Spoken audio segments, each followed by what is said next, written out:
Entering the Mayo experience. Mayo experience. Mayo experience. Mayo experience. Experience.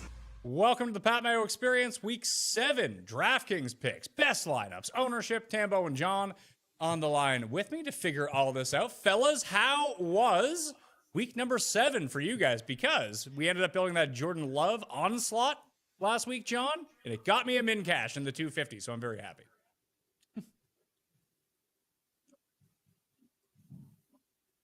Is my mic not on? It is on. Sorry. I was getting some reverb.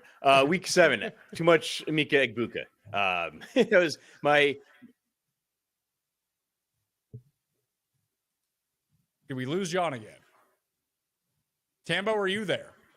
I'm there. Yes, I'm here as well. And I think the Egbuka thing was certainly popular and that happened. But last week, a lot of people got away with single stacks and just sort of putting a little bit together, not overstacking. I think it's an interesting topic of discussion. Just early season, I kind of had a revelation for my own game from this past week and just past seasons, thinking about why maybe I'm not successful in the first 6 weeks of football very often. Well, Jay, expand on that a little bit more. I'd like to hear about it. Yeah, I think it's one thing just to think about. I know it's going to seem results oriented because it was based off of last week, but obviously do a lot of digging over at Ship It Nation and DFS Mastermind and looking into my game and sort of working on mine and looking at other good DFS players and trying to get better. And I think that when the pricing is still, again, the pricing is getting a little bit more, a little bit tighter, right? You're getting a little bit more difficult pricing with some of the stuff we've seen in these past couple of weeks with the Puka stuff recently and different stuff before the injury. But there is still quite a bit of soft pricing out there. And I think that obviously, while we still want to look for a bunch of correlation, what you're finding is people are still getting to that natural correlation, but they're not having to overstack or they're not having to put 3 people together. Like even last week, there was a nice lineup. Our guy, Alex K14 on X, he posted out, won $100,000 and a live final seat. And he had just like a Lawrence, I think it was Lawrence naked, but it was like, I even talked to him, like Lad McConkey and Meyer could have been Thomas Jr. and Long, but those were like definitely 2 better plays on paper. So especially in like the smaller field stuff, higher dollar, all those factors, you just want to have the play. If they fit and they're cheap and they make sense, obviously Brian Thomas Jr. and Long pair well with Lawrence, but he could throw to a bunch of different people and still have a good game. And then you've got no Quentin Johnston, no Brock Bowers. Obviously those other 2 plays are quite nice to slide in there. So shout out to Alex, but just a note of an example, I think that's part of it. The pricing is still soft enough to kick the season off where you don't have to go crazy with it. What do you make of that, John? Are we getting ourselves into too deep of a hole trying to be like, oh, we need this guy with this guy and this guy. They have to hit or else we have no chance, when that just might not be the case? It's all a little bit of a crapshoot. It's much easier to tell after the week is done. Looking back, you're like, oh, we should have tweaked this guy for that guy.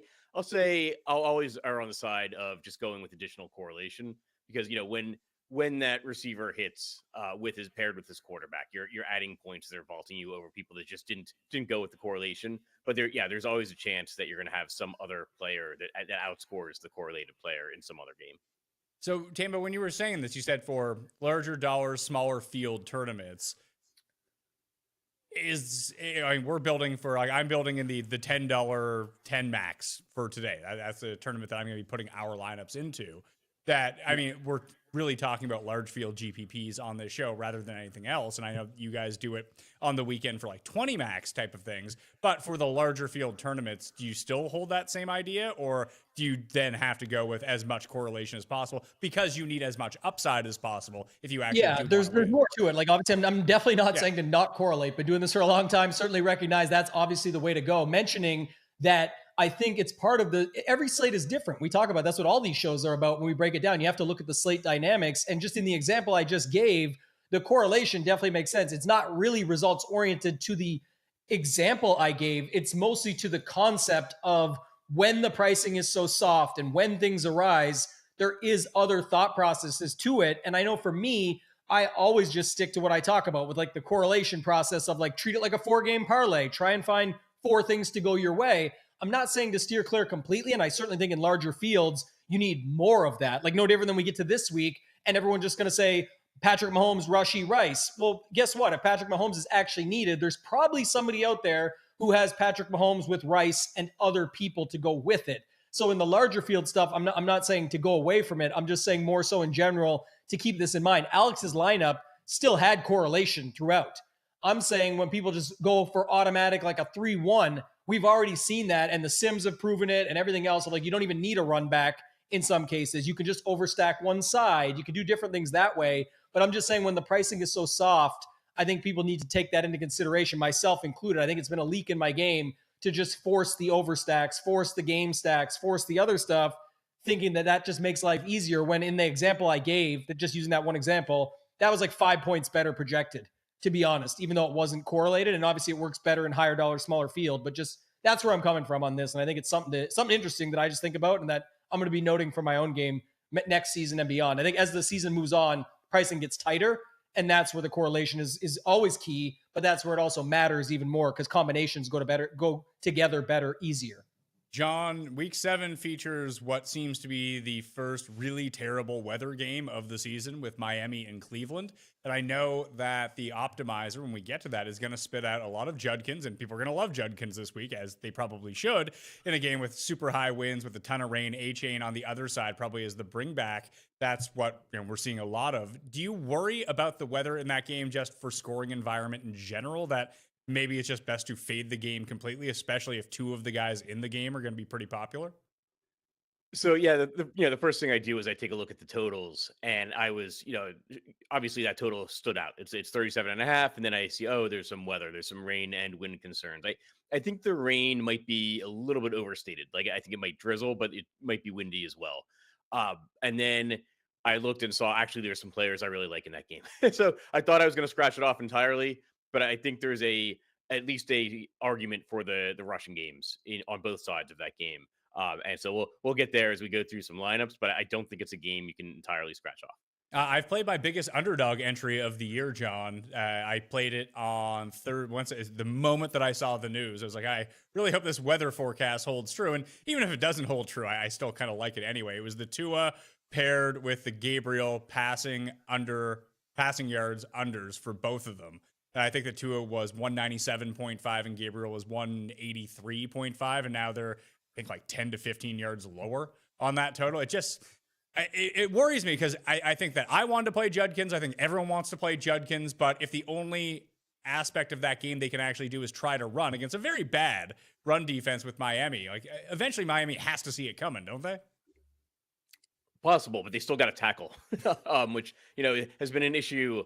They have not looked good on defense so far this season.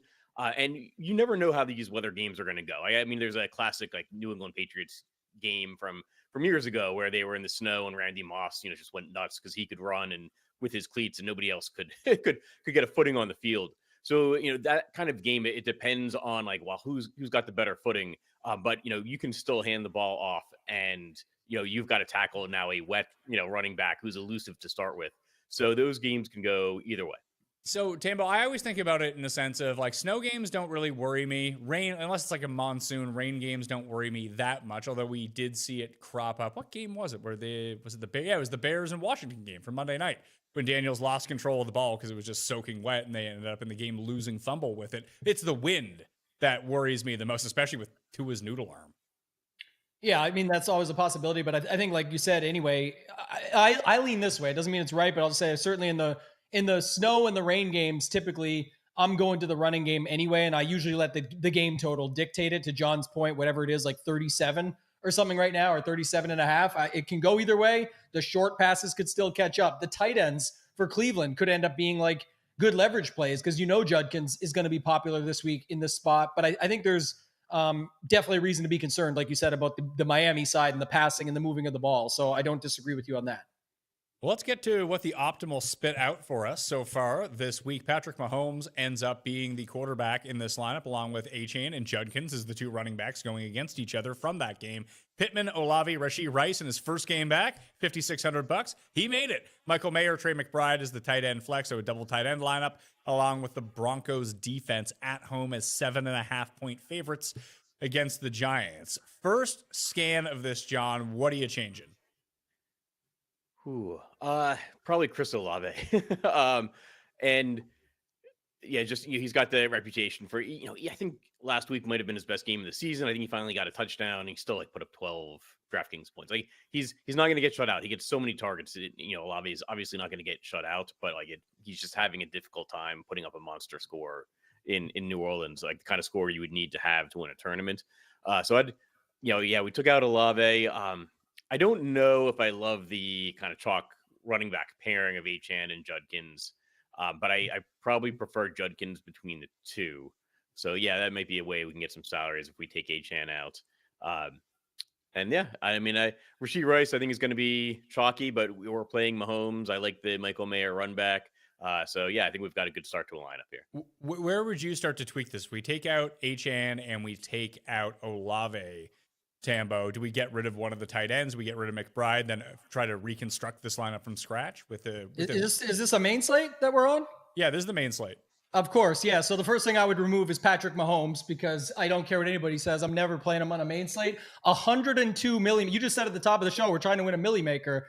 He was on one 2 weeks ago, but he was not needed. There was a Stafford for $100 less that had 5 more points that actually paired with Puka. But there's been 102 milli makers. And Mahomes has showed up on that one where he actually wasn't required. So people are very confused in thinking that Rashee Rice requires Mahomes in the same lineup this week. You can just play Rice and move on if you want. He's way too cheap at 5,600. But I'm excited because even if I get dusted on Patrick Mahomes, I got to stand by the brand on this one. The sample size is about as large as it can possibly get. There is tons of other quarterbacks, and I can play Rice without him and hopefully get away with it. That's what we're looking for this week. So if we were thinking the other optimals that got spit out on the 4for4 optimizer, 4for4.com/Mayo, code Mayo50, get yourself 50% off plus a free week. If you want to go try out all of the tools, Caleb Williams was the other running back that got slotted in there, Tambo. And then you can probably just put Rome with him pretty easily in that spot. And then you still have $8,200 for a running back. You could almost get yourself up to Jonathan Taylor if you really wanted to, if you just start out that way instead. Yeah, I think something like that makes sense at 5,800. Even the Jaden Daniels for $100 less than Mahomes going up against Dallas, who's obviously been a pretty solid matchup for quarterbacks this season. So and teams in general. So I think like and you're seeing other guys like you saw like in some of the optimals, you're seeing Javonte Williams pop up and situational stuff that way. So I certainly think there's other ways you can go, but that would be my starting point. And I like the Caleb move for $1,200 less is fine as well. If we keep Caleb in here as the quarterback in this lineup, John, do we then put Olave back in? Do we go to Shaheed? What do you think makes the most sense? Yeah, I'd probably lean towards Shaheed in tournament lineups. If we're trying to win $1 million, I think Pittman would be the guy out there, and then go to Shaheed. Boom, there we go. So yeah, now instead of we have Caleb with Shaheed and a Dunze, you get rid of Pittman. Pittman can turn into Taylor with the rest of the money. But we still have the double tight end. Do you guys care about the double tight end? Should we try to do something different in our flex, even maybe beat down the defense a little bit to get a better running back into that flex spot? I'll say something we haven't addressed with this lineup is the Washington-Dallas game that's got like a 54.5 total. So we might want to be thinking with a rule of having at least one player from that game in every lineup just to address it. We could go to Ferguson. I would say maybe we drop down at defense and try to. You had it there already, Pat. It was simple swap. You left it. You just had to take out Broncos and McBride for Javonte and his defense. Is that really what it is? Jaden Daniels, so you might as well just ram the defense against him, and you got the perfect setup. Projects really well too. So we take Cowboys D and Javonte? Well, you can do Carolina if you want, but I just paired them up because I know some people like to do that. But yeah, you could definitely just leave. I think Carolina was popping in some optimals as well when we looked, so it fits also. Carolina's a really interesting one this week because they generate no pressure. They don't ever sack the quarterback. And weirdly enough, Justin Fields just kind of sucks, but he's not throwing picks. Like the defenses going against the Jets haven't been scoring that. Last week, the Broncos did because they had 9 sacks, but Carolina has like by far the worst pressure rate of any team in football. Yeah. I'm fine with Dallas just because obviously if Javonte is moving it, it's possible. It doesn't always link up that way, but the fact that we also aren't playing the Washington side, and I think people will play Jaden Daniels for sure. He's $100 less than Mahomes. He's got the Dallas matchup, et cetera, et cetera. I think it'd be fine either way, and especially if you usually have the the defense whisperer over there. If you don't like that Carolina play, why not just move to Dallas and pair him up with the running back? I'm not really big on Dallas, John. I do like the Giants at $2,200 though. Just going against Bo Nix right now, it seems like he's willing to give you the ball 2 or 3 times a game. It's just, can you take it? And we'll see if they can.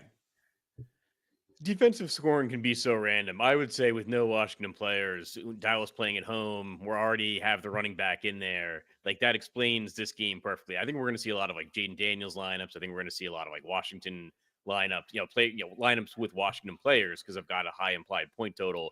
If we're not playing a Washington player and we are playing the Cowboys running back, I'd say we go with the Cowboys. Like remember, right? Like the more scoring and dropbacks, we often end up with more opportunities for defensive touchdowns. So it's a way that explains that game, and they'll see very little ownership, I expect. Trying to see some of the more valuable, at least per what the simulations and optimizer tell us, Tambo at running back. It's Judkins.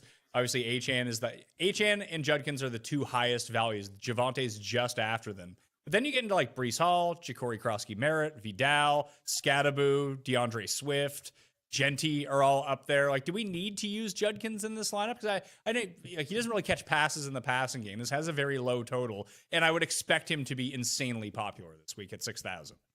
Yeah, I mean, again, it's so dependent on the whole lineup. Like, I already think the lineup's different enough that you can definitely use him. It's not really it's like I was just teasing, so I'll say it quickly. But like, as you weren't looking, Pat, when I gave John the like thank you thing of like, it's so often we're talking about it and going through it, and people are worried about like the play, and realistically it's about the lineup, it's about the process, the whole setup of it. And so like the Dallas thing just made sense. You're not playing Washington. The variance is so high that it doesn't matter what you think they're capable of. Not you, everybody, like just in general. If maybe they don't, maybe they suck and you somehow pinpoint it all, but that would be so much harder to win at DFS versus stuff that makes sense from a game theory perspective to box yourself out or move out of these corners. And I think this Judkins conversation is a bit of that one as well. He is going to be extremely popular this week, but you are going to want to be cognizant of what that whole lineup looks like, because you can't just play all the chalk, right? Like we said earlier, you got to still mix it up some, you got to still look for different angles, but this lineup already has quite a bit of difference to it, I would say. So you can definitely get away with them. Other running backs though, certainly on this slate that you can go to. So I think that's kind of where you want to move next. One thing to keep an eye on, I guess I'll get your take, Pat, is did you see DeAndre Swift pop up yesterday as a questionable tag? They're already potentially without, I think DJ Moore is still banged up. So it's just interesting to see what the Chicago side of things does and if it tightens up even more. Yeah, it's difficult to parse that, John, right now on a Friday. I think that Swift will end up going. Obviously, if he doesn't go, then whatever the running back. What's Manungai, that guy. Yeah, he's $4,700. He then becomes the most owned guy on the slate, doesn't he? Yeah, I think that would be a slate changer, but I think it's a slate groin injury. The fact they played on Monday night doesn't help, but he had a pretty good Monday night game. So I think Swift will be okay. I think we need to just monitor the Friday practice reports. But yeah, if it's Manungai, that is probably a slate changer at 4,700. Yeah, the reason I bring up the Judkins thing is I'm just worried about that game just scoring overall for it. Like he'll probably end up with like 22 carries if he's going to face like a 9-man box the entire time. I mean, he probably would anyway against Dylan Gabriel because that guy's not going to beat you deep at all. But maybe there's something to what you were saying with Fannin, because we don't know about Njoku as of yet, whether 100% he's in or out, that Fannin could just be running a lot of quick routes out there. John, I did see the 4-for-4 expectation model had Jerry Jeudy as one of the better buy lows, just based on the stats that he's putting up versus the opportunity that he gets. Here's the problem with some of those models is that, it doesn't watch the game and it doesn't see that Jerry Jeudy drops like 90% of the passes thrown his way. Yeah. You hope as a professional wide receiver that that you won't be dropping passes all over the field. Sometimes it happens and there could be some wind and rain. I think it helps that Dylan Gabriel dropped back for 52 passes in that last game. So I think that's a little bonus in the cap of the Cleveland wide receivers, and Fannin goes in there as a receiving option. I'll give my Quinshon Judkins take real fast because I think we're gonna run into this roadblock with every lineup. I don't know about playing the running back in a game with a total of 37.5. For the record, Judkins has the highest rushing prop of the week, more rushing yards in terms of a rushing yards prop than Jonathan Taylor, Josh Jacobs, Kyron Williams, every other running back. It's at 95.5. So the Vegas prop line is giving him a pretty good shot at that 100-yard bonus. So that's something we want to consider at just 6,000 on DraftKings. I would think of it this way. I'm good with going from Cowboys down to Giants defense and telling a bit of a different story here, Tambo, that we could fit in Bill Krosky Merritt as our flex and go Williams and Krosky Merritt. We could have Lad McConkey in as the opposition to Jonathan Taylor as a bring back in that game if we're trying to correlate it a little bit more. And I'm okay with those 1v1s versus Judkins. It's not that I don't like Judkins. I like these other guys almost as much, I suppose. Yeah, that's a possibility. Like you said, for the $100 more to go to Krosky Merritt, I'll definitely have him in the MME pool. I think it's another way to get different. He's kind of a double leverage. If Jaden Daniels gets more popular, like I think is possible, then you end up having a spot where you can go to Krosky Merritt, who's not Jaden Daniels, but also not Judkins at the, so it's a pivot plus a leverage play for $100 more. So, it's a little bit different that way, but I think he's an option you could use there for sure. We do seem to have Quentin Johnston returning to that receiving core for the Chargers. Additionally, it looks like Chuba Hubbard is going to be back, John. Is there any like the bet the don't pass line on some of these guys? Like, hey, maybe Hubbard's not 100%, and maybe Dowdle just continue to get all the work that he normally gets in a terrific matchup? Yeah, I would have to say that, Rico Dowdle's still the man there in Carolina, just based off of what he did, the 2 weeks that Chuba was out. I mean, Chuba is not some irreplaceable talent. And so if the Panthers are getting that kind of production from a running back, I think they've got to stick with him. I would say that, maybe Rico loses like a little bit of the shine, that he had put up just because like maybe he's going to see like he had 30 carries and 23 carries. Like maybe that drops down, to maybe more of a 21 mark. But still, was it 389 yards rushing in the two games? He's still going to absolutely get some work. It's just that, now the price tag is up even more. It's up another 1,000 after increasing 1,500 last week. Yeah, the price tag is $6,800, Tambo, and no one seems to be using him. Yeah, it's tough click though. The price moved, right? Like we said, and now they got information. Do I think they should use him fully right now? Yes, he's flying. He's on a hot streak. He looks good, but the price makes it really tough. So that's why you're seeing it pretty straightforward. Like there's just too many other options in that range for people to get to. We just talked about Javonte. There is Barkley is 7,700, so he's $1,000 more. But like if you want to move up to like him or Jacobs, you can find that money pretty easily. And then dropping down, it's the opposite side of that game where you can literally save $500 and get Breece Hall, who we already talked about. So lots of options. And then of course the Judkins, Krosky Merritt, all the stuff already mentioned before. If we don't get McLaurin back, he practiced on Wednesday, he didn't practice on Thursday. We'll see what happens on Friday. But there's a chance that he's a no-go. We have Ja'Cory Krosky Merritt as the flex right now. We have the money to make that Deebo instead.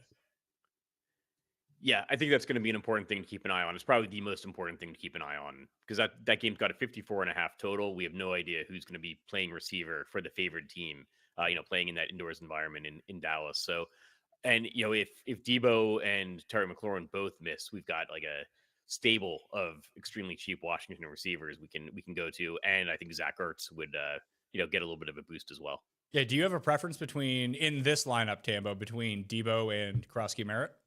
Yeah, I'll probably go with Deebo. All right. Switch that out to Deebo, and we'll enter this lineup and then start building out from there. I guess that the big one to go to is going to be the game that we talked about. Let's try to figure that one out because we didn't use a quarterback from that last build that we did. Washington and Dallas, John, where would you like to start? Do you want to start with Jaden Daniels or would you feel better going to Dak? I think for a Millie Maker lineup, I think let's start with Dak. He's the home quarterback. I think Jaden Daniels is going to see higher ownership. But Dak is a little bit cheaper. I mean, and the reason for Jaden Daniels seeing higher ownership is his rushing ability. But we'll just play a lineup where that doesn't come to fruition. We'll start with the home quarterback here. So that gives us Dak. CeeDee Lamb expected to be back for this game, Tambo. That means my guy Flournoy, probably not a good play anymore. Pickens, who knows what's going to happen with him? Does Jake Ferguson see the double-digit targets he's been almost commanding every single week? How do you think the return of Lamb affects all of these guys?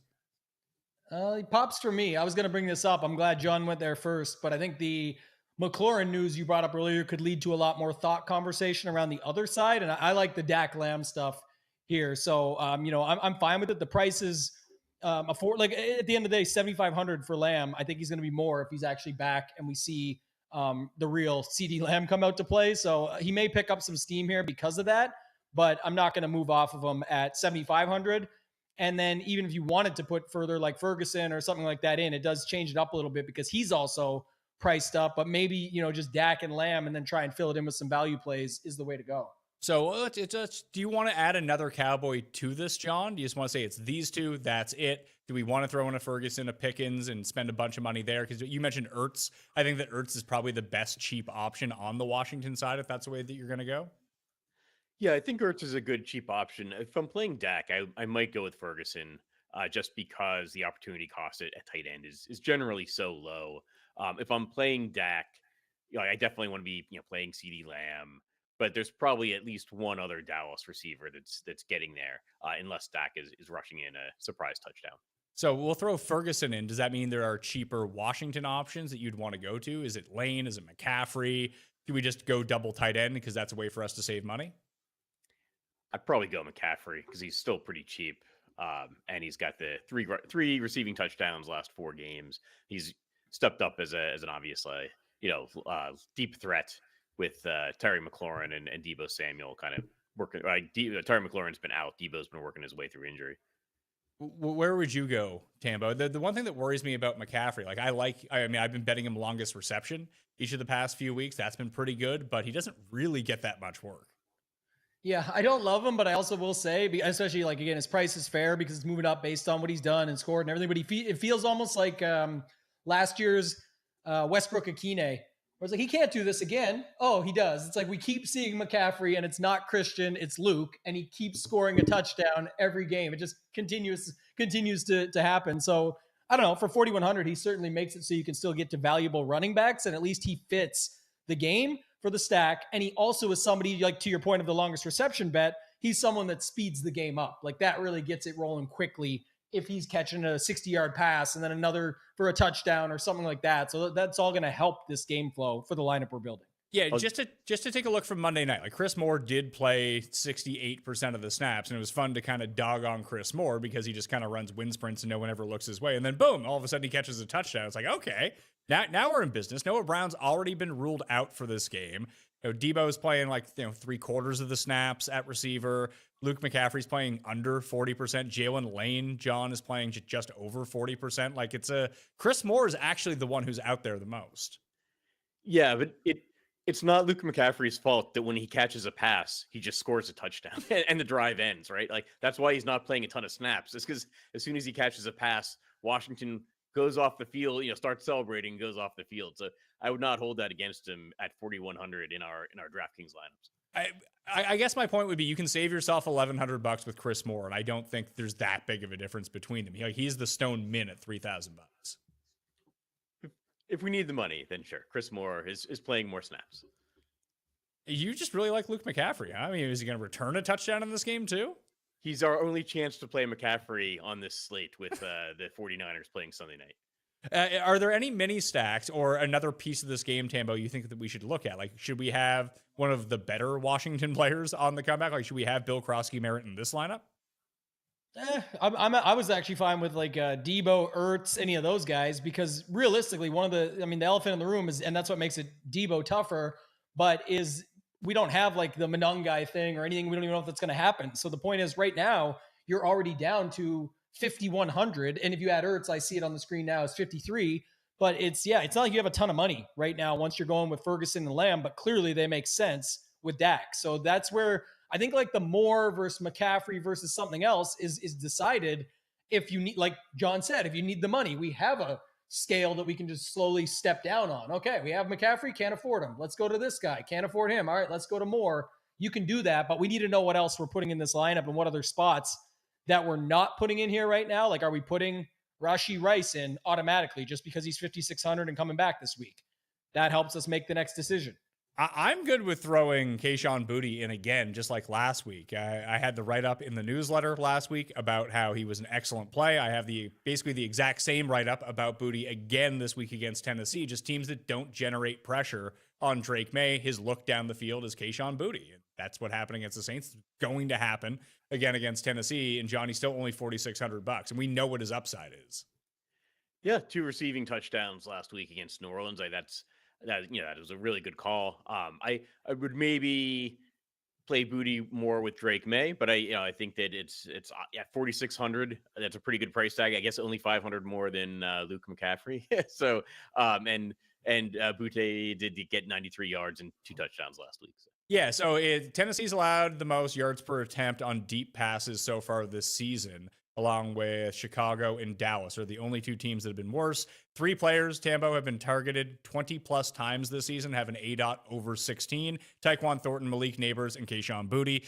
Tennessee 24th in pressure rate. Bootie's target rate more than doubles when May is not under constant duress. He goes from 7 to 16% on on that target share in a game where they're huge favorites and they're expected to score a bunch of points. That's a stand that I would be willing to take here of, normally it's Shaheed at this price point for me. I'm not saying that it can't be Shaheed as well. I just like Kayshon Boutte. And when we build out Drake May lineups, he's definitely going to be in them. Yeah, for sure. You don't have to tell me. Like I was on the Sunday Ship It Nation show doing a cappella for Booty, Booty, Booty, Booty, rocking everywhere. So, I mean, it certainly turned out okay. I was happy with the result. It just didn't end up fully all the way there. Like John said, fine with him putting him. I prefer him with Drake May, but to your point, and you gave the exact example I was going to give, Pat, was we're just plugging him in instead of Shaheed, not because it's just $100, but like we do the show a ton. We always talk about Shaheed in this spot. It's like you're just turning Booty into your Shaheed spot here. Again, the big picture though, the elephant in the room, it still lives, is if you're not playing Mahomes, what are you doing? They have almost a 30-point team total going up against the Raiders. Like every lineup is a conversation, in my opinion, at least, about that game and Washington, Dallas. It doesn't mean every lineup will have someone from both. I'm just saying at least be thinking about that because that's most certainly an opportunity for a back and forth, and that's going to be important on this slate. So what are we doing here? Are we putting Rice? Do you have a different take, Pat, for if you're not going to that? Do you like the defense? What's your thoughts? The defense could potentially work. I do think that if you're going to gamble on one of the games not getting there, it would be the Kansas City game, divisional game. And we know, John, the propensity for Mahomes to spread the ball out, that you could just get lucky and not one of those guys is needed, that they all kind of play well, that it turns out that Mahomes ends up being the guy where he throws like 4 touchdowns, but one's to Juju, one's to Noah Gray, and Worthy doesn't get there, Rice doesn't get there, or Kareem Hunt steals a touchdown, and all of a sudden it's like, oh yeah, they scored 35 points, but everyone was kind of useless. Yeah, you just don't know how the Chiefs games are going to go. I'll say 5,600 for Rashee Rice is a pretty good price tag. And so we kind of avoided Mahomes in the previous lineup with the thought process that like, well, what if it's all just Rashee Rice? And so, if we're going with that kind of thought process in this lineup, we want to play Rice to capture those points. Like there's going to be points scored by the Chiefs. And it is true. Like in a Mahomes lineup, like maybe you do want to get a little bit different by not playing Rashee Rice and saying like he spreads the ball around, and it's like Juju or, any number of the receiving options that he has. But if we're not playing Mahomes, I think we can go with Rashee Rice and say like, well, maybe Rice is the one getting all the receptions and all the scoring in that game. It's worth noting I'm like much more inclined to play a player who's returning from suspension because there's no there's no injury concern, right? Like he's been keeping in shape while he's been away from the team. That's a better situation than a guy like coming in week 7 returning from injury. Well, we've somehow filled out this lineup, and I put in the Broncos D. We can go way cheaper at defense if we have to, but that does leave us 6,500 remaining for our running back spots, Tambo. You could go, you could use Judkins here, Judkins and Genty, and that gives you a bring back against Rashee Rice if that's the way the game goes. You could use Rico Dowdle and Jordan Mason if you wanted to. Where do you think that you would want to go with running backs, or should I take out Broncos D and allow us to pay up a little bit more? Well, I was thinking actually, like back to your Giants thing, you can do like a double entendre here. Like you could play Krosky Merritt. We'll go back to the game stack thing, but you could play Krosky Merritt and then Achane, where you're not playing Judkins. You're playing the opposite side in that game with Achane, but you're also playing the pivot off him, and you kind of land wherever. And yeah, if you're not playing, put that team in the Saints. If you're not playing anything from the Chicago side.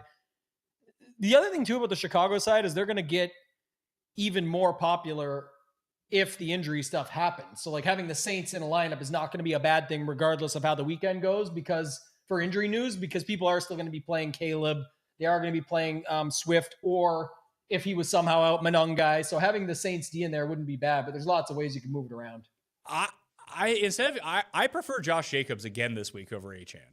I just think that he's in a fantastic spot. He continues to get the ball at the goal line. They're projected for a lot of points against Arizona. They're big road favorites. I don't see a reason to. It's an indoor game, and I trust him. I just trust the Packers to score points, whereas I don't necessarily trust the Dolphins to score points this week, at least. Yeah, I think that's a good call. Actually, I'll point out with Jacobs, he has at least 4 receptions in each of the last 3 games. We think of him as like some kind of ground-dependent running back who never catches passes, but they're looking like Jordan Love is looking his way, and that combined with the 2 touchdowns in each of the last 2 games, he's put up some monster scores. They're in another great spot in Arizona again this week, so I think that's a really interesting call. The other one that we could do here is we take out Krosky Merritt.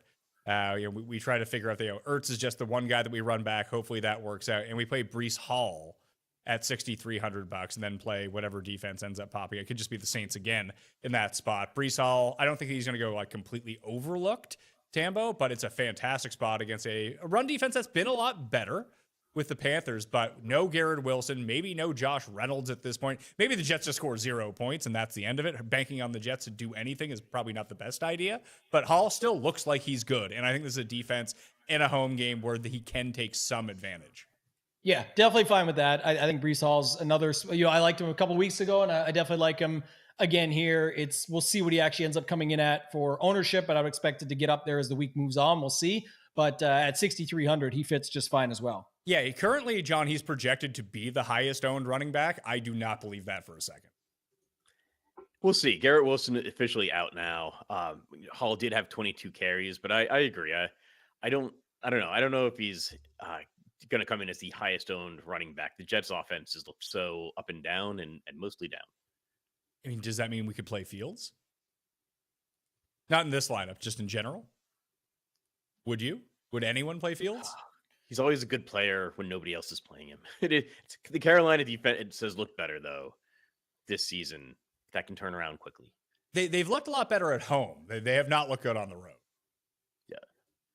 I don't know if that's just quality of opponent, but like when they shut out Atlanta at home, but then they go to Arizona and just all of a sudden they're down 27-3 in a game after 10 minutes. Like, okay, so something's a bit fishy here. Are you really going to make us make a Justin Fields lineup? Well, we'll see. We're going to take a quick break. We're going to come back. You guys think of stacks that you want to go to, and then we'll build it out right after this. You know how much time I spend researching bets and lineups and shows and getting everything ready for you? So when it's actually time to sleep, I need it to count. That's why I switched to a Helix mattress, and honestly, game changer. I have Helix mattresses all over my house. My wife and I have one. The guest room has one. My kids have one. I got a kid on the way, and eventually they're going to have one too. Even Jared over at the studio living there, I got him a Helix mattress as well. Populated with Helix. You need to do it too. I used to wake up with a stiff back and night sweats. Now I just sleep through the night. No tossing around, no overheating. It's just comfortable and supportive. I took their quiz, I tailored it to myself, and boom, I got exactly what I needed from the mattress I deserve. I think you deserve a nice one too. So go to helixsleep.com/Mayo for 27% off and exclusive to Pat Mayo Experience listeners. That's helixsleep.com/Mayo for 27% off. Make sure to enter my show name after checkout so they know I sent you. helixsleep.com/Mayo.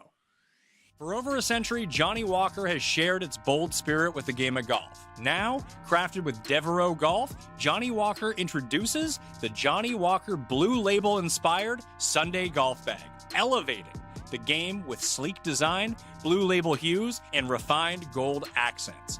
Celebrate your hole-in-one with a premium Sunday bag crafted by Devereux Golf. Submit proof of your achievement to johnniewalker.com/blue-in-1.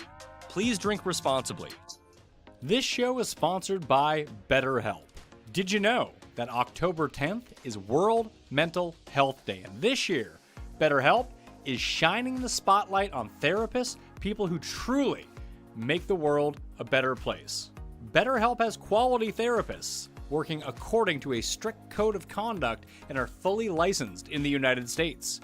With over 30,000 therapists, BetterHelp is the world's largest online therapy platform, having served over 5 million people globally, and it works. With an average rating of 4.9 out of 5 for live session based on over 1.7 million client reviews. This World Mental Health Day, we're celebrating the therapists who have helped millions of people take a step forward. If you're ready to find the right therapist for you, BetterHelp can help you start that journey. Our listeners get 10% off their first month at betterhelp.com/PatMayo. That's BetterHelp, HELP.com/PatMayo. Shout out to everyone in the chat who's watching along with us. Smash a like and sub to the channel. Got to be a sub to Mayo Media Network if you want to ask a question in the live chat. A couple of just quick rapid fire questions here. I'll direct this to you, Tambo, because you're the Mahomes guy.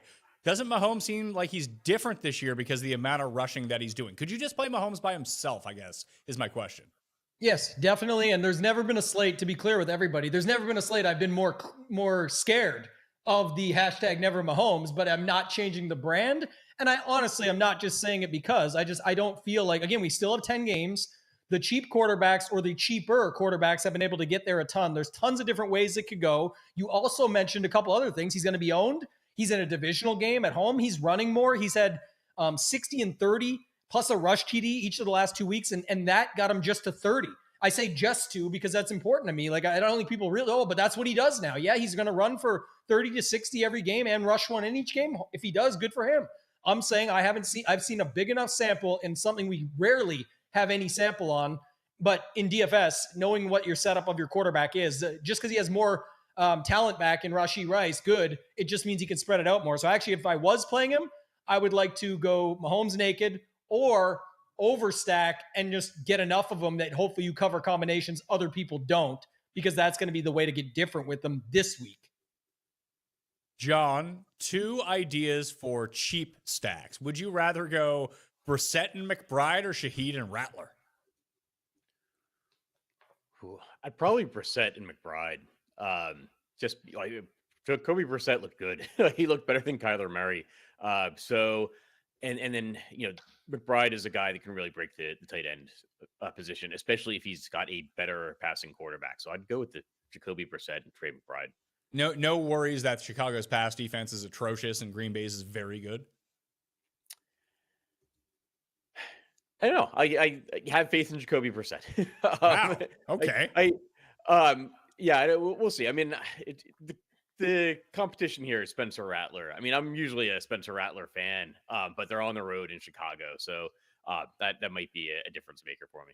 Would you consider, if Marvin Harrison ends up out, we still don't know if he's going to pass concussion protocol or not. Zay Jones was almost like a 1v1 swap into his spot. Would you then considering playing Zay Jones as a part of Brissett, Zay Jones, and McBride just to save some money, or even Zay Jones by himself? Like we talked about Shaheed, we talked about Booty, there's Luke McCaffrey, Chris Moore. Would Zay Jones become one of those, at $3,500, a guy that you could just plug into a lineup? Yeah, I think so. I mean, if Marvin Harrison is out, that's the condition here, but like 5 receptions, 79 yards last week. That's a pretty good, for a $3,500 price tag. I'd definitely consider like the Jacoby Brissett double stack. You could do Trey McBride and Zay Jones, or you could just do Brissett and Zay Jones, and you're spending $8,000 for a potentially quarterback and wide receiver one combination if Harrison's out. On only a 10-game slate, Tambo, did any of those options feel good to you? I get what Brissett did last week, and I think that's a game that's interesting. I like the love side more, but just because I think going into Arizona, the team total still being pretty high up there, the ability again he spreads it out too, but I'm just saying like that would be the angle. At least it's different on this slate. But I think the thing about the Rattler side, it's Spencer Rattler. I already know that it's like a travesty going in, but at least it's kind of outside of Taysom Hill stuff. It's kind of like Shaheed, Olave, and then if there's injuries on that Chicago side, which there very well might be, at least that game feels a little bit more condensed to be able to get away with it. But the Brissett one builds out kind of okay. Like you can do whatever you want with it. So I'm not fully against it. And maybe it's just my golf side talking, John, but if I had to pick between the two, I might side with you solely because it's indoors and I don't have to deal with stupid elements. Like it's going to be like the world's worst weather in Cleveland. I can't imagine it's like awesome in Chicago.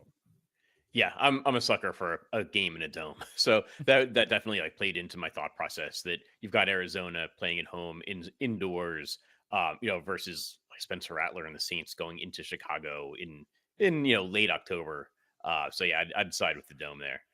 Okay, yeah, wind gusts up to on Sunday, wind gusts up to 35 kilometers an hour. So what's that, like 20 miles per hour? It's not the end of the world. It's still not good, especially when you're Spencer Rattler. And if you use Shaheed with him, you need to get those balls deep down the field for him to make that big impact, unless he can break a bubble screen. So let's build in a percent one then and try to see how that goes. Unless, Tambo, you do want to flip it and we'll just use Jordan Love. No, I mean, that's the way I prefer it right now. But I think especially if we're making assumptions, which we are, and it's fine. I think it's good for building like this to know if this, then that, like the Marvin Harrison thing. You just go Brissett. You can just easily go Brissett, Zay, McBride, and then put Josh Jacobs, who we liked earlier, in it. So you don't have to figure out the wide receivers or Tucker Kraft or whoever else it might be. Yeah, I'm good with this start. And again, it's contingent on Marvin Harrison being out, John. But I think this is him. We got 5,700 left per player. We still got to throw a defense in here. We can still throw, like, if we need to save some money, we've already identified beyond Zay Jones, some cheaper players if you really did want to overload with some of the better players on the slate. Yeah, I think this is exactly how I would start this lineup. I would immediately, for a next step. I mean, this is going to be pretty unique playing Jacoby Brissett, but I think we're playing him the right way. I think I would definitely have Josh Jacobs in there. I would go immediately to the Washington Dallas game and start thinking about that game, because that's the 54.5 point total. And I would think I would want to go with a Dallas player probably and go with either Javonte Williams or CeeDee Lamb. Are we overlooking George Pickens in this spot, knowing that you said you didn't have a problem with Rashee Rice because he's coming back from suspension? Lamb not coming back from suspension. It seems like he's coming back early from a high ankle sprain. Yeah, but he did say he could have played last week, so that gives me some confidence. Like, it's good to hear a player on Thursday say, like, dude could have played. Like, if you would have asked him in the game that he came out of, it's like, well, they took me out. I mean, I probably could have played. Like, they always think they can play. That's true. Players are always overconfident with their own health. But I'll trust, CeeDee Lamb in that case. I mean, so Pickens is 7,300. I think when CeeDee Lamb went out, he was 5,800. So it's a $1,500 price increase. He's deserved it. But I am gonna be a CeeDee Lamb believer this weekend. He's still got the Q tag next to his name. If we can afford him, I'd go CeeDee Lamb. If we really need the $200 difference, then I'll go down to Pickens. I don't know how accurate ownership projections are on a Friday morning, Tambo. I always like to look at them Saturday afternoon to see where they're trending towards. And then obviously on Sunday morning when things and all the actives and inactives are in, to make sure that they're in the proper spot. But I'm seeing Lamb with a ton of ownership this week, and I'm not seeing Pickens with like any ownership. Well, you're not going to. It's $200 to get a guy that is way better than him usually. And it's just what we haven't got to see it because he's been out. That sort of paved the path for him. It's not that I think Pickens is bad. We even liked him in some of those DAX stacks throughout, but I'm just saying that's why you're not going to see the ownership. It's just not going to happen. But this lineup is already so unique that it just builds itself anyway. So I'll give you the first run and then you can make a decision. But it is CeeDee Lamb. It is Rashee Rice. And then you get Breece Hall, Judkins, and the Browns defense against, you talked about it, in weather, against Tua, against Noodle Arm, whatever you want to say. Like, this lineup plays just fine, and you're already more than different enough with Zay Jones, Brissett, McBride, and everything else you've got going on. So you can get away with this for sure, and it covers a lot of angles. The Browns could also be the Bears if you wanted them and just say forget going up against Tua, but whatever. It's just a way to cut into the Judkins ownership for me is with the Browns. So I think that's the way I would go about it, and then hope for Marvin Harrison to be out. Weirdly, the move would be that if this doesn't work, this is actually, I don't want to say it's a super easy fix, John, that if Marvin Harrison is in, you can turn Zay Jones into Chris Moore pretty easily and then just have a bring back with CeeDee Lamb.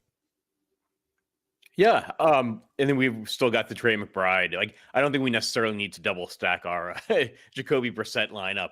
But if it happens under the right conditions and we get Zay Jones and Trey McBride, I think that's great. But yeah, I think you've got a good backup plan there that we can turn that into Chris Moore, and we're still, we still have a Brissett stack there with a bring back.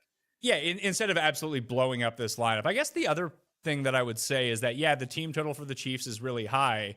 And we have the total of the week in the Dallas and Washington game, we really haven't been trying to jam in Colts or Chargers, which I think is 49 in some spots as a team total. We've just been kind of overlooking that. Is that because the best play in the game is so expensive, and then almost every other player, like we haven't even brought up Vidal yet, who's still a pretty good price. I don't necessarily love Vidal. I used him a bunch last week after our discussion on the show that I wanted to take a plunge on something like that and pick a stance. That stance turned out to be right.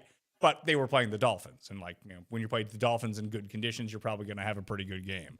But we haven't talked about that game at all to try to mix things in. The other thing would be with the Browns defense. I think I like it with Judkins, Tambo, only because how this game plays itself out with how we've been talking around it.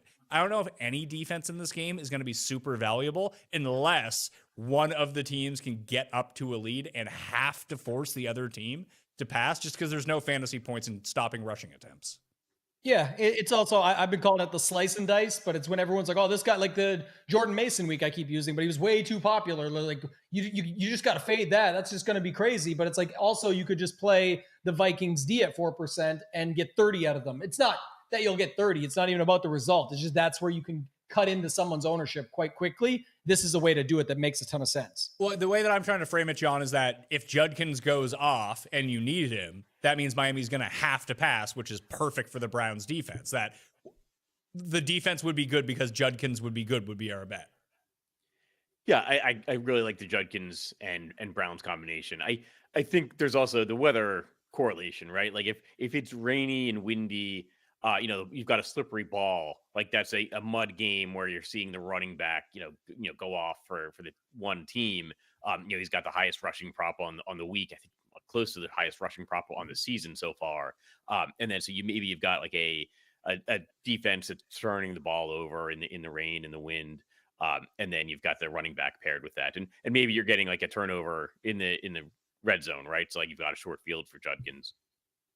What if we do this, Tambo? We take out Breece Hall, move Judkins to that running back spot, and turn our flex into Deebo instead of Breece Hall.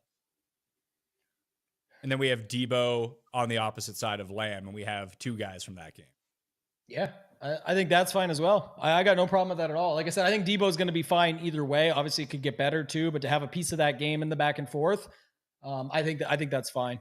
Are there any one-offs, John, from that Colts or Chargers game that you do like? And do you have thoughts on Vidal this time around? I do like Vidal. It's hard to work him into a correlated lineup, but he's a really good price at 5,500. The Colts defense, though, isn't something I want to necessarily pick on. But Colts defense is like okay. Like it's like middle of the pack. Like Jacoby Brissett, just let them up. Let's not pretend like they're awesome. Right. Fair enough. No, Vidal, I think, is in a good spot. Like he definitely took control of the backfield. There's a little bit of like a Rico Dowdle feeling right after the first week, where we saw him, go nuts and take control of the backfield, and you got priced up, but he maybe didn't get priced up enough. And, so he was a difference maker last week. So Vidal is definitely a guy at 5,500 that I want to work into some lineups. And I think he's the best play from that game that you talked about, like with Jonathan Taylor priced, way up. Like that's why we're not seeing so many players from that game is exactly the reason you said that the best player from the game is so expensive. Well, I think he makes the logical, I know he's not a 1v1 pivot, but if the Judkins ownership does get out of hand and you are scared off by that spot because of the weather and how that game state might go, Tambo, just dropping the $500 to Vidal kind of makes sense to me. And just far fewer people are using Vidal.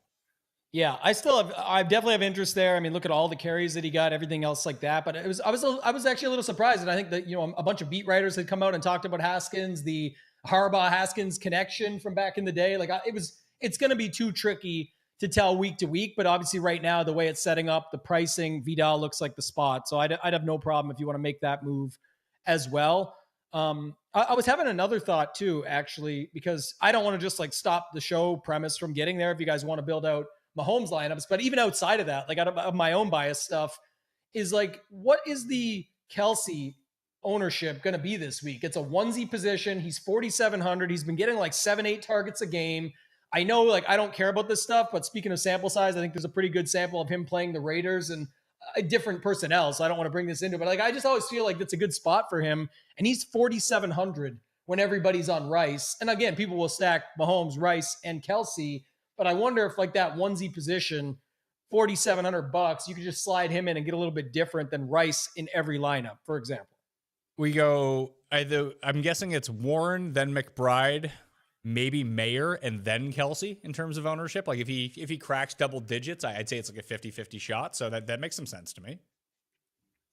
Yeah, what do you think, John? I'm curious to get your thoughts. I think it's a really interesting pivot from Rashee Rice. I mean, what if Rashee Rice is just drawing more attention? There's also a chance like Rashee Rice puts up 60 yards and a touchdown, and that's like decent for 5,600. But there's a bunch of other receivers that are outscoring Rashee Rice at 5,600. So he's not on the Million Maker lineup.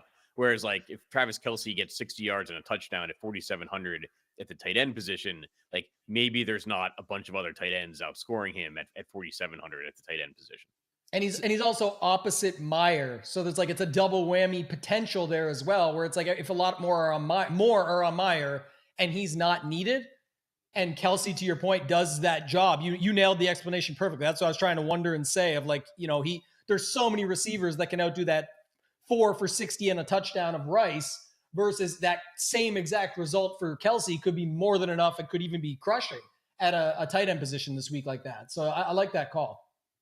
So I'm going to enter the lineup that we just made. I want to put that up there, the Mahomes and Kelsey. Someone did ask about the Dak double stack.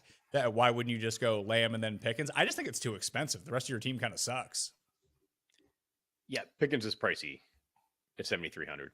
Yeah, like if you go Dak, Lamb, and Pickens, what do we have left here? We have 4,700 per player at that point. So how would we even try to figure this one out? You'd probably have to go Ertz, right, to save some money. You'd have to go like Giants defense at 2,200. Now we're back. I think people got to realize, Pat, this is where the game stacks become more, again, pricing, again, slate dynamics. If you're saying that 6,500 Dak, 7,500 Lamb, and 7,300 Pickens are sealing out, like getting you the score you need, the game went off most likely. Like it's very rare that you're going to get those guys going full out to hit ceilings like that without other people being involved. So I would be having like, that's where your Luke McCaffrey, your Moore, your Ertz, something like that comes in, and then you still get to play good running backs on the slate. So the way I just kind of offhandedly filled this one out, it's Dak, Lamb, Pickens with Ertz as the bring back and Bill Krosky Merritt. So it's a 5-man stack from that game just because the prices work out pretty well. Breece Hall, Rashee Rice, Keyshawn Boutte is the flex, and then Giants D. You could probably actually take out Hall and Krosky Merritt. You could play Vidal, and I think you get up to 7,000. You get like Genty to bring back on Rice if you wanted to. So let me see what that projects for. So I had Vidal, I had, because you got like Booty and stuff. And like, I don't know, that one feels to me like when I talk about like getting a little bit too cute, you like drive off the cliff because you're already very different with this crazy double stack. There might not be the requirement to go that crazy, but I'm looking it up just to see what I'm missing here. So I mean, Vidal, you could also play, instead of playing Vidal and Genty, you could play Judkins and Scadaboo with the Giants D as well. Booty. I'm trying to see what the Booty one projected for. I'm just finishing out with him, and then I'll have the answer for you. So it was with Giants, right? Yeah. Booty and Giants. Let's see. This one goes to, it's like 7 points less than the one I just had up. So change Genty to Hall. And cross Vidal to Krosky Merritt? No, take out Rice and Booty. And Giants, and put Vidal, Judkins, Cleveland D. And how much do we have for a receiver? I forget, so it'll tell me. I changed something when you gave me your other lineup. I'll know it as soon. It'll be obvious when you get there. $4,100 is Luke McCaffrey. Yeah. Push the envelope. Like I said, like yes, Ertz fills a 1v1. John gets his way with McCaffrey. You can't play Christian. Might as well play Luke. But that's so different already. But you now have Vidal, Hall, Judkins, a defense with them that makes sense. You are missing the Kansas City piece in this one, but just of note, it's like you said, what if they do spread it around? You already said it's not going to be that game. As far as Mahomes goes, why not give this a shot? That's interesting. What about... But just of note, that the reason I brought it up, that's like 7 points better than yours. Yeah. And it doesn't mean it's right. Yours can hit there. Yours is different. Mine has Booty, so it's going to hit. Right. There you go. Exactly. He can have his game like last game and it just destroys it. It's more of like, when people are building, they got to recognize like how different that already is, and that you might not just have to completely drive off the cliff. You can just like correct it back on the right track, and you still got something that's pretty different. It's unique enough. John, Timothy in the chat makes mention of Bo Nix and how everyone's kind of on the Bo Nix sucks bandwagon at this point, myself included, just like he looks terrible. And so I've been playing Giants. It doesn't mean he can't score points, but his triple stack is pretty cheap, like Nick, Sutton, Franklin, or if you want to use Ingram in that spot. Or do you just think that game is just kind of a, maybe use a piece or two if you have to, but stacking it up is kind of odd? Yeah, I'm not sure that it's a game I'm going to stack thinking that it's going to be one of the highest scoring games of the week. I mean, I think Bo Nix is going to look better than he's looked. And the Giants defense is not something we need to shy away from. They are playing at home. I guess my concern with this game is that maybe it's a better play to play like J.K. Dobbins and the Denver defense than Bo Nix in a double stack, but could go either way. Do you have any particular feelings on this game, Tambo? Will this game be a target for you? No, it won't be a target for me. I get like what people are doing here and hoping for him to bounce back and wanting to be on it before it happens. We've obviously seen Bo Nix come through in the past on, I think, more Millie Maker winner lineups than Patrick Mahomes, actually. So maybe that makes sense too. But the thing about this spot is it feels tricky unless you just sort of commit to maybe scat. And you're like, all right, look, they're just going to jam that guy's head against the wall like 17 times when they get up there and hope that he scores. He's not always going to score you 3 touchdowns, but why not give it a try and then use Nix, Sutton, Franklin if you want to go that far, and then you can kind of do whatever you want after that. You end up in a very similar spot to what we'd been on before. Let's see. We use Cowboys D because we're not using any Cowboys. You get Rice and McBride, I think, ends up being the lineup. Or you'd get Kelsey and $6,600 for a receiver. Who's that? Awesome. Ramadunze. Chuck him in there. He's good. So you could have Nick Scadaboo, Sutton, Franklin, Odunze with Scadaboo, Vidal, and Jonathan Taylor. Kelsey is the one-off in the tight end and Cowboys defense. It's sort of a lineup that you could try to piece together with this. Or you could not use Jonathan Taylor. You could use some like the Judkins, Jacobs, Javonte Williams, like that sort of assortment of running backs as well. I don't know if I love this lineup. It's actually not bad. It covers angles. It's just probably not where anybody wants to go, but it projects decent because you just sort of went with the plays after the fact. And it is what it is. It's if Vidal and Odunze and Kelsey and Taylor and Cowboys come through, you need that game stack of Nick, Sutton, Franklin, and Scat to do their job. But that's kind of like the hardest part, I think, of this build. The other stuff seems pretty solid from what we've talked about. Yeah, John, it seems like I just filled this out with the games that we wanted to target, but not necessarily the main piece everyone is using from those games. Yeah, I mean, it's a game stack of a game with a 40.5 point total. But we can do it. We got our Vidal in there in a lineup. We got a Travis Kelce. So yeah, I mean, there's definitely some leverage from some contrarian thinking here.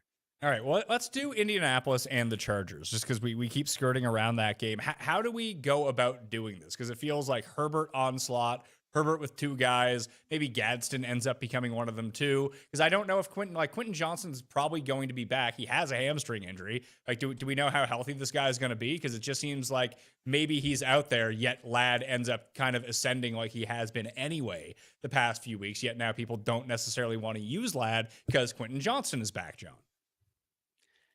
Yeah, so I think he's practiced this week. Quentin Johnston, rather, has practiced, but in a limited fashion. So probably going to be back. I don't mind actually a Justin Herbert, Vidal stack. And I would still use like pick a Chargers wide receiver to go along with that. But I agree, like Ladd McConkey is still only 6,000. We don't know if Johnston's going to be totally healthy, but we could go like Justin Herbert, Vidal, and McConkey here. That's probably going to be a little bit different. And Vidal, catches some passes. So it's not like he's a totally ground based, as you put Oronde Gadsden into our lineup. Well, we could go with, if you wanted to cheap out, like Vidal is a cheaper option at running back, Tambo, and does go with Herbert in this spot. But Gadsden, especially, I guess it all depends on what the health status that you think that Quentin Johnston's going to be. Like, is he going to be back running 100% of the snaps on the field? If not, like, I think Gadsden's going to be out there a ton, as we saw last week. Welcome to the show, John. We appreciate it. This is the thing. We love doing this, but yeah, I don't actually disagree, Pat. I think it's, if again, this, we talked about this, if you're going to double stack Herbert, which you likely are, then you can put him into the mix. The only thing I would say is, like, again, it could end up being an overstack or something else like that. But with Allen as another option there, Keenan Allen, or with Vidal, is you do have really good options on the Indy side, where to me it's like a clear Jonathan Taylor or Warren spot. And that allows you to then, like, okay, now I can do whatever I want. And to be honest, the other thing about the Herbert stuff is I feel much better about him bouncing back than I do of, say, Bo Nix in that game. And this game actually has like a 48.5 point total. So kind of going with what John's thinking was as well. And you kind of can fill it out from here. Well, additionally, Joe Alt was at practice this week. I don't know if he's going to play or not, but that would be a huge boost for Justin Herbert and the Chargers offense, John. And Herbert wasn't even all that bad last week. No, I agree. I think it makes a big difference for the Chargers offense overall to get Alt back on the offensive line. An interesting way of playing this game in this lineup is actually, if we don't want to go with Jonathan Taylor, we could also put in Michael Pittman. I think Josh Downs is highly questionable for this game, so that maybe opens up a little bit more opportunities for Pittman. Yeah, that uses up all of our wide receiver spots from the same game, but we've got the quarterback right there. So that opens up some more money and some more possibilities at the running back position. I mean, could you just use both of them?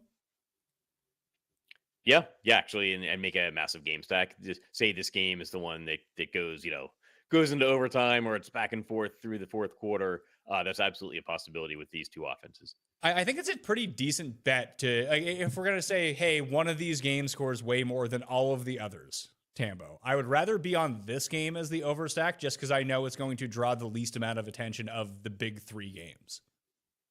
Yeah, it's definitely a spot that you can make it work. And we have it, like I said, it's what it sets up for. Like the Denver Giants one was an example, or the the Rattler thing when we talked earlier about going that route. It's like with Brissett, the Arizona Green Bay game is way harder to set up for stacks and feeling comfortable. Like, like you can set it up easily so it looks good, but is that what's actually going to come through? This, at least you feel a little bit better about some of these spots, the injuries, this, that, and the other, where it could kind of make some sense. So yeah, I agree. And I think that would be the way I would set it up as well. So how do we finish this out? Go Giants and 6,900. Yeah, throw in Rico Daddle if you wanted to. Take the shot on Rico Daddle here.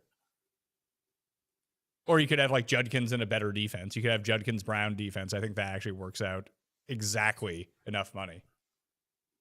I'd go with Judkins and the Browns defense if that works out. We could also consider Kamani Vidal for you. To throw in Vidal into to take out one of Allen or McConkey and play Vidal instead? I was going to say instead of Judkins, but like the Judkins Browns defense would probably be my preference. That means we can get in Packers D if we wanted to. We go Packers D, or Broncos D for 3,500. I feel like if you can find a way to play Broncos D, it's probably a fantastic play. Yeah, we could see some heavy ownership on a Broncos defense. I'm not sure if I'll meet the ownership if it gets like 25% or higher. No, and I think on either side of that game, it works out well too. Like you could have Packers D or Patriots D, who I think are both fantastic options here. Do we have too many Chargers in this lineup now? There's 4 of them. Trying to see. Jared. What is the rule of thumb on that? What? How many players from one team is too many players? Like I was thinking about Kansas City. I was like a pivot off of Rashee Rice would be like Worthy and Kelsey. Like, could you play all 3 of them? Or is that too many? I think, Tambo is, this is what DFS Mastermind is all about. Exactly. But my initial takeaway would be you have to know what tournament that you're playing in. Tambo, does that make sense? Yeah, it's all slate dependent, but it's kind of what I hit on earlier. Like it is a double-edged sword. Like John said, when you know the results, obviously it's a lot easier. But in a Millie Maker, my guy Hoop, my partner and co-founder over at Chip and Nation, he won his Millie Maker with an overstack very similar to this on a main slate with the Seattle-Detroit game where it was like 7 guys from the same game, a running back and a defense. It happens. But typically the reasoning and the easier explanation, I guess, for people out there wondering is like in a smaller field, you just put yourself in like how many people are actually doing this with this game, and that literally in a 500-person field, maybe you're the only one. It's possible that you're the only one with 6 guys from this game. So you would put yourself in a corner where if it's right, it's that much more right. The difference is like, what if Pittman only gets you 15? What if Allen only gets you 16, but the rest all crushes? That can still easily win that smaller field. But in the large field with 250,000 people in it, there's probably someone who has those two spots covered with something different that outdoes you, where you're close, but not all the way. So that's what I was talking about off the top. It's a better way to put it together backwards. Would you agree with that, John? Yeah, I mean, I think if we're going to overstack, right, we've got the quarterback there. We're saying this game is going off, and then we've got like with the only spots not using this game for our offense, we have two guys going in the maybe the second highest scoring game of the week with Mayer and Rice. But yeah, I mean, I'd always lean towards the correlation. Like the absolute optimal lineup rarely wins tournaments. So we don't necessarily need to get exactly there. Like, yeah, there's probably a chance in this situation where, like, even if this game goes off, somebody's outscoring Michael Pittman or Keenan Allen at 5,100 or 5,500. But like we're not necessarily going to find that player, and it's possible that no other lineup finds that player that's beating them. So when in doubt, I'd always go with the correlated player. So I want to put this in. Some breaking news just came out. Now, I mean, it's not news, it's speculation news. But I want to play a Jaden Daniels lineup here because it's saying right now, this is a report I'm just from Pellisario. This is reported by Underdog, is aggregating it around, is that there's real uncertainty, quote, whether or not Terry McLaurin and Deebo Samuel can play this week. Luke McCaffrey season. Yep. But that becomes like the cheapest of all stacks if like you could build the Jaden Daniels super team if you really wanted to, couldn't you? And probably adds to the Jaden Daniels rushing attempts. Like when he can't find a receiver downfield and he's pulling the ball down and then has to rush it. Like how would you build that out though? Let's say we worked under the premise that both those guys are out, McLaurin and Deebo. How do you build the Jaden Daniels team now? Jaden Daniels, McCaffrey, Ertz? And then add CeeDee Lamb. Lamb and Javonte, because you can afford it, or like would this be a spot to overstack because you get to save so much money with the receiving options for Washington? Yeah, and it's a 54.5 point total. Like I don't like if I'm going to overstack a game, right? I'll go with the game that's 6 points higher than every other game on the slate. How would you fill this out, Tambo? Would you go with the two? It's easy, Pat. I would put, it's very Rice? simple. It would all fit. I would put Breece Hall. I would put Rashee Rice. You already got him. I would put Javonte Williams. You already got him. So I would put Judkins and his defense again. Done. Fills it out. It works out pretty easily. Yeah. Is this lineup any good though? I think so. All right, well, I better win money on it now that I'm going to. I mean, well, it's definitely good if Deebo Samuel's out. Like, can you again? The spot's already going to be similar. You've got without getting too crazy. Like, make your move, Pat. The move is quite simple for you. I think is to take McCaffrey down to Moore. Yep. Let's try this because this is like how you can look at your stuff and how I think people should. And I don't think you love Judkins, right? It's not that I don't love Judkins. I mean, I think that's a good way to put it. I don't love Judkins. I like Judkins. He's fine. But I think I can get better here, and I think that I can get to Giants and Jacobs is what you're trying to get at. So maybe that's it. Yeah, I didn't fully dig in, but yeah, let's look what Giants and Jacobs does for you because that's more guys that are up your alley of what you think is going to happen. So yeah, I can get there. And then what's it leave you on? Dowdle or something? Or Javonte still? Yeah, Javonte still with $200. Yeah, it's still Javonte. I could get myself up to Scadaboo from Breece Hall if I wanted and play Giants and Scadaboo together. If you want to get different fully, yeah, there you go. I mean, John, how do you? That's fine. I'm saying it's very simple. It's the game stack. It's the Rashee Rice play, one off them. That's fine. It's Jacobs and it's Giants with Scat. Like, again, I think I like the other versions better, but yes, this is why I'm saying it's all about telling your story. And when you're looking at your lineup and you have it, I think you should be comparing 2v2s and then making the call on your own of what you think, whatever your process is. Some people's are that this projects like 8 points less than what we just had. I'm not running that. Others are, that's what I see happening. I'll give up those 8 points for the fact that this is what I want to play my money on. And they're similar spots. They're almost identical. So if this hits, I win all the money. That's how I look at that. John, I could take out Scadaboo and Jacobs and make it Vidal and Jonathan Taylor. Yeah, I like that significantly more. speaking of more, I think we're going to see some heavy ownership at 3,000. If Deebo and Terry McLaurin are both out, Chris Moore at only 3,000 is one of the bigger misprices we've had this season. Yeah, but I mean, the thing that I think that people need to realize I think that if you're gonna play Chris Moore, well, I like Kayshon Boutte, and we'll get to the New England here in a second to finish this off. I don't know if he's a great one-off play. I've had, and maybe it's just because I'm bad at making these picks, but I've had very little success of the obvious one-off cheap wide receiver.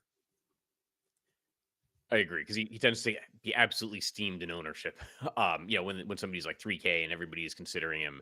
And I mean, I like the matchup against Dallas. But I like Chris Moore in a Jaden Daniels or in a lineup with other players from this game. I think if you're like stacking like the Colts Chargers game, it's going to be so tempting to go to Chris Moore.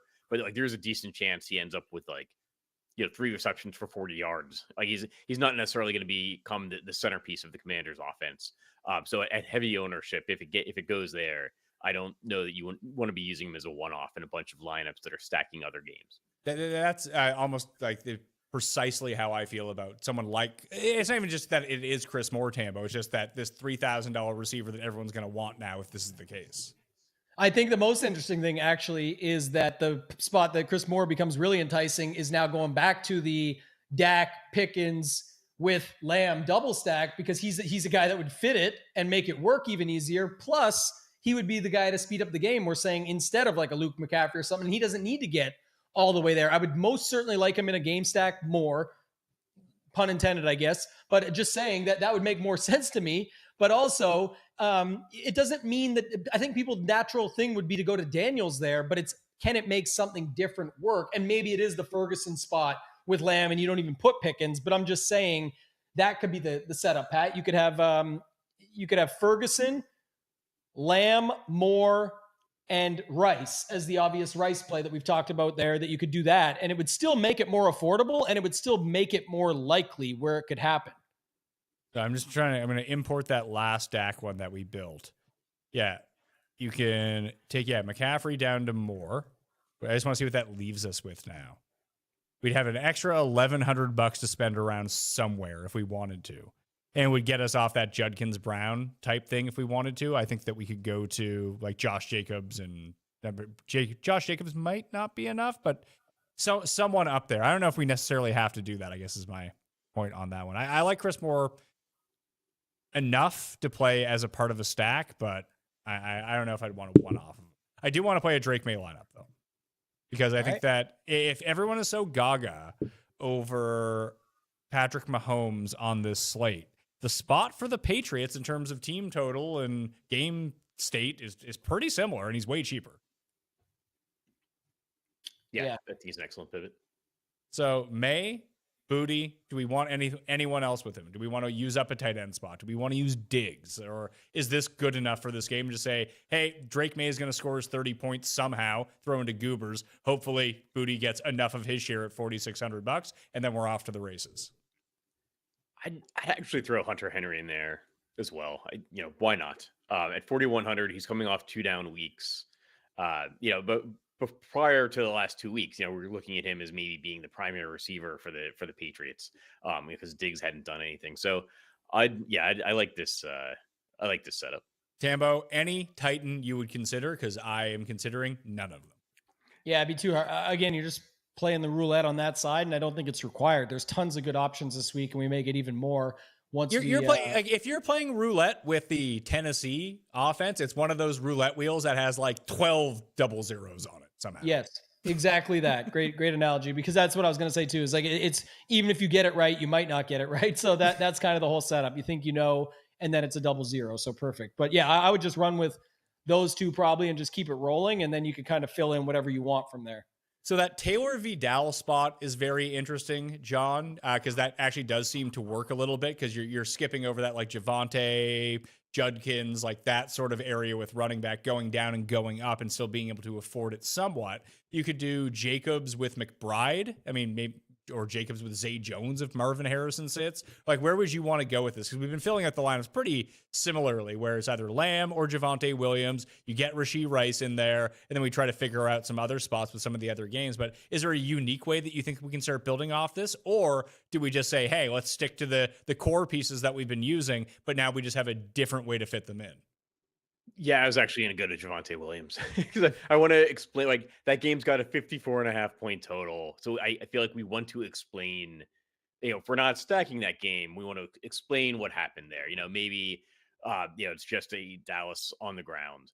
So, I mean, if we wanted to get really different, we could maybe do like Krosky Merritt and say, the Commanders are just rushing with, behind their running backs without. Not a bad idea, by the way. I've watched teams run all over Dallas this year.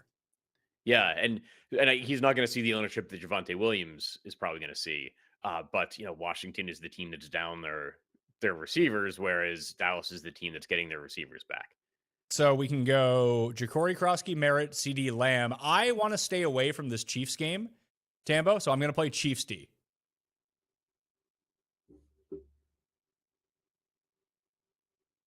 Oh. Did we lose Tambo? I think he's on mute. He's on mute. He's going. He's on mute, though. Muted himself. Like an No, this is the problem with the other thing. Well, the restream factor. But yes, I have two different things, and I unmuted the for you to see us. But I should note of course, the Tambo HQ contractor just showed up and is on my roof now, putting in the rails finally for the rooftop patio. And so I was trying to be courteous and mute. Apologies to everybody. Puka is officially ruled out. I know he's not on this slate, but that's official at this point. What if we just say no Raiders, no Chiefs, just Chiefs D, and they score like 21 points? Yeah, what I was saying, sorry, was you nailed it. Like that's certainly, well, everybody tries to figure out, even myself, bringing up things like Kelsey and whatever else around it, like what could you do different and all these different things. The answer might just be the Chiefs defense is in a pretty good spot. And even if it ends up being like the Chiefs D and one of their running backs, will people really even have that enough that it makes a full-on difference if the running back doesn't completely shatter the slate or something? And it's just like, they're solid, but they took away enough. It got spread out enough. That could be a way you see it happen for sure. So we have $5,900 left here for a flex, a wide receiver, and a running back. The only other thing that I was thinking of is we dump Hunter Henry, John. We go to Zach Ertz and then fill out like 3 stud running backs that we want and figure out the wide receiver later. Yeah, I don't know we're necessarily saving a ton of money on Ertz versus Henry. And we've already got Krosky Merritt in the lineup. But we could go Ertz and say like that's the pairing with CeeDee Lamb. Take Krosky Merritt out. And now we've got a little bit more money. I've got 6,000 for four offensive positions here. We could go to Kamani Vidal at 5,500 if we're looking to save some money. It explains that Chargers Colts game. So we get a piece of that. You could probably use Pittman because you said that Downs probably not going to be in because of the concussion. Then we're left with 6,700 per player, Tambo, for a running back and a flex if we wanted to go that route. I'm trying to see what we're missing here. We're Do you want to missing. go back to? Oh no, because we got Lamb with Ertz. I was trying to see that. The thing is, what's happening? I noticed. I was trying to play around with it when we were talking through to finish it and try and help finish it.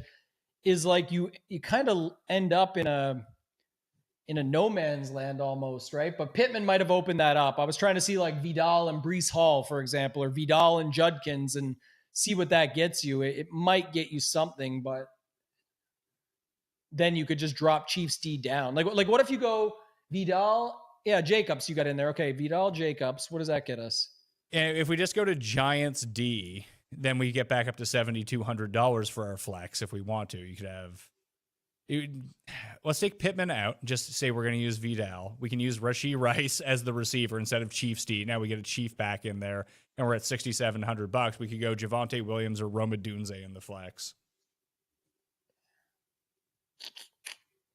I know we already have Lamb, but we could just play 2 Cowboys and Zach Ertz and say, hey, some through the air, some on the ground, and Zach Ertz. And then we have like a mini 2-1 stack in that game.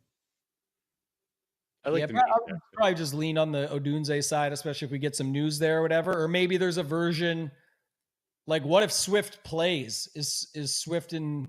Well, Swift fit that lineup perfectly, by the way. if we just take out Rice, take out Giants, and let's say Swift plays against the Saints. We go Pittman, Swift, Chiefs D fits. Yeah, there you go. Like that's something I would consider, and it actually projects better than what we just had too. But if we don't have DJ Moore, I mean, how much is Luther Burden? Luther Burden's only $4,300. John, do you think he has value on the slate if Moore sits, or only as a part of stacks? I'd stick to stacks. I mean, we have to see what happens with these Commanders receivers, because that's the highest total game. And if McLaurin and Deebo Samuel are both out, we have to start giving consideration to like Luke McCaffrey, Jalen Lane, Chris Moore. Luther Burden would be on that list of cheap receivers. There is one thing about the Commanders receivers that you just did mention, though, right? You know that they're not any good. Yeah. Right. It's always a consideration, but I don't know about Luther Burden either. I mean, I know he's a second round pick. You'd expect him to come on strong as the season goes on, but we'll see. At least with Burden, you could talk yourself into, hey, Adunze is out there. Like with McCaffrey, is McCaffrey good, or is the only reason that he's able to get open is because, Deebo draws some attention, or McLaurin draws attention, or whatever it might be, that he's just able to sneak behind the defense. If he's now the focal point of your receiving game, I don't know how good that is for him. Could go with Zacchaeus too at only 3,700 if we're considering Luther Burden. Totally forgot about Zacchaeus. All right, only 3,700. I wish that game was in New Orleans, not Chicago. Yeah, that would make things a lot easier on me, I think. And even as a part of this lineup, if you really want to get like very different, because we're using Josh Jacobs. If Harrison sits Tambo, you could use Zay Jones. Yeah, this just opened things up too. I know it's like I said, it's not official or anything yet, but this is there's two games at the same time slot, but the last game of the slate. So it's going to depend a lot on your, what do we talk about in the morning? Your Judkins ownership, your Hall ownership, like all of these different things and what they did for you, because this game is going to be a bunch of fantasy goodness if Deebo and McLaurin are both out. Like you have Dak, Javonte, CD, Pickens, Ferguson, Jaden, Ertz. Pick your poison amongst his three with Lane, McCaffrey, and Moore. Throw it all together, and you can fit the best running back plays in. So if you have those guys that go off early, like your Halls and your Judkins and that, and you could even get like Jonathan Taylor in the early afternoon game in, you'd be able to sort of build an all-star lineup there, and the other stuff would kind of just get crushed if that goes off. Yeah, I'm trying to find where can I fill this out? Okay, it's funny because I was just building that lineup and just messing around with the Drake May one. Watch this. So we can go in this spot. You can play Pickens. You can just turn this around really easily to go Pickens, Lamb, because we built out this triple stack earlier anyway at 73. Turn Drake May into Dak, and then you just turn Chiefs D into Broncos D. And now you have a Dak double stack with Zach Ertz, and you could throw in one of the other Commanders players if you wanted to anyway. I think this is better than that Dak lineup or the Drake May lineup we just built. Yeah, I agree. You just drop down from Zay Jones to Chris Moore too. Yeah, and then you could upgrade. You could upgrade Vidal if you wanted to, or you could try to find a way to jam in if you drop down to Chris Moore, you don't have quite enough. Yeah, no, it's Judkins Moore is better for this lineup for sure. Yeah, I prefer Zay Jones Jacobs, honestly. That's me. But. No, you keep Jacobs. I'm saying it's Vidal and Zay Jones, and like, yes, you have a mini stack with Jacobs, sure, but it's like you can just move to the overstack in this game and get Moore in for Zay Jones, and then bump Vidal up to Judkins. Go to Chris Moore. It's 8 points better on my projections right now, so I would be doing that probably. Where's Dobbins? Again, it's mainly because Zay is not going to be known yet either, but neither is Moore. So yeah, it's Judkins, Vidal. What if instead of using Judkins, we use Dobbins with Broncos D? Sure. Just that's the only way I can fathom using Dobbins on this slate, but we'll figure it out.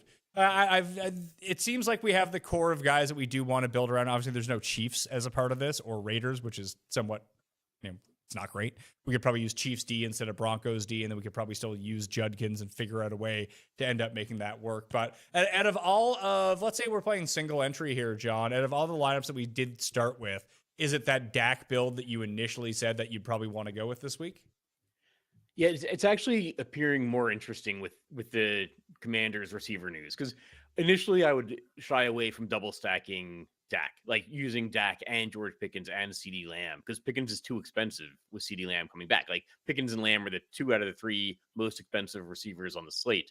But suddenly throw in a Chris Moore and a Zach Ertz getting more opportunities, both at sub 4K. Now suddenly you can afford the 2 out of the 3 most expensive wide receivers on the slate. And you're stacking that game that's got a 54.5 point total. So I think that's a good way to go. All right, Tambo, any like quick thoughts on 3-max single entry, just where we go? Additionally, I should point out, Zay Jones is like no lock to play this week either. Like he has a knee injury. I think that he's going to go though. Yeah, no, I don't have any more thoughts. Myself and Alex will be back on the Ship It Nation YouTube station tomorrow, 10 a.m. Eastern, Leverage Lane. We'll break it all down there, 1 to 20 max. And then for this stuff, I think it was good. We kind of covered a lot of different angles and gave a lot more if this, then that type statements, where we obviously are waiting on some news, and that's what happens sometimes on a Friday. So we'll get a lot more information overnight tonight, and then we'll all have coverage this afternoon, over the weekend, and more. So it should be good. Additionally, if you built out those Zay Jones lineups and Zay Jones doesn't end up going and Marvin Harrison doesn't end up going, you can just easily pivot for basically the same price to Michael Wilson or Greg Dortch if you just didn't want to blow up those entire lineups. Yeah. And they're both as good, I suppose. And Michael Wilson been running like 3/4 of the snaps anyway. I think it would be a big boost for Dortch. It just, I've tried playing Dortch in the past. Never really works out all that much. Anyway, that's me. John, you are live on Friday afternoon with Davis, Pat, and the crew. Yeah, 12:30 coming up in about an hour now. So yeah, we'll have the latest injury news. Then I'll get my positional picks and my article coming out, this afternoon and this evening, respectively. And then we got our Sunday morning chat in the Discord. And then also, coming out tonight, recorded the solo ship show with James to win from 1 week season. So yeah, a lot going on. And then we're adding some basketball as well to 4 for 4. So, you get that with your subscription.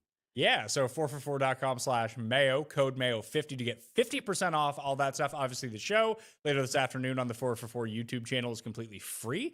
Everything else behind the paywall, including all the tools. Tambo, you're back with Blickle, as you mentioned, over on the Ship It Nation YouTube channel. Anything else? Are you doing an NBA show this year? I know you qualified for like the live final of NBA one time. Didn't even know you knew anything about NBA. Yeah, I like NBA. I'll be playing it a little bit more. Like I always get into it, but I'm excited. We just got our guy Matthew Bellman, formerly of Stochastic. We signed him up to come over to Ship It Nation. So we've got him, got some other stuff coming. We've got our guy Rio, Hebrew Cheetah, who just crushes all sports, and he's really good. He runs our NBA team. Our guy Title, Ham, some others help fill in. But I'm excited for the NBA season kicking off on Tuesday. Some big boy tournaments for that. And like you said, you got it over at 4for4, so you can pair up. Ship It Nation, very affordable. 4for4, very affordable. Put them both together. You'll be all set to go. And you can follow John, myself, Pat on all different shows throughout the weekend, as we're all doing our own sort of other stuff as well. So I think it's a good combination. Just keep together. Ham, Title, JM. Are these the Christian names of these people? You caught on to all those. I like it. I'm Squirrel, so We can call you Joe. We'll call you John on the. I can call you Squirrel on the show. Like I went down and did a PGA event like with the PGA Tour. And there was a guy, Chris, who was down there, but his online like Instagram handle is Money Mills. So we just kept calling him Money for 3 straight days, and it really bothered him. It was awesome. You're so nice, Pat. Thank you. Hey, listen, I call you Tambo. I can call you Tyler. Hey, Tyler. Yeah, that's when people think it's weird. I don't mind either, though. That's the benefit. But if it's bothering someone, it's just funny that you're like, oh, we'll just keep it running for 3 days. Bunch of bullies over there. Jeez, Pat, come on. It's awesome because it came like an entire group effort of everyone, even on the production crew, calling him Money. Like, if you're gonna have money in your name, shout out Money Mills, good dude. But if you're gonna have money in your name and like you don't want to be called that, don't have money in your name. Agreed. That's at least my take on it. Anyway, I'm Pat Mayo. Thank you all for watching. You can check out the newsletter that's coming out this weekend. That's completely free. It'll have ownership projections in it, the highest of the week, the team stack totals, along with the full injury report on Saturday evening, just to get you prepared. Everything you need to know about week 7 will be in that newsletter. And good thing, completely free. So go sub to that on Substack down in the description right now, okay? Thanks for watching. I'll see you next time.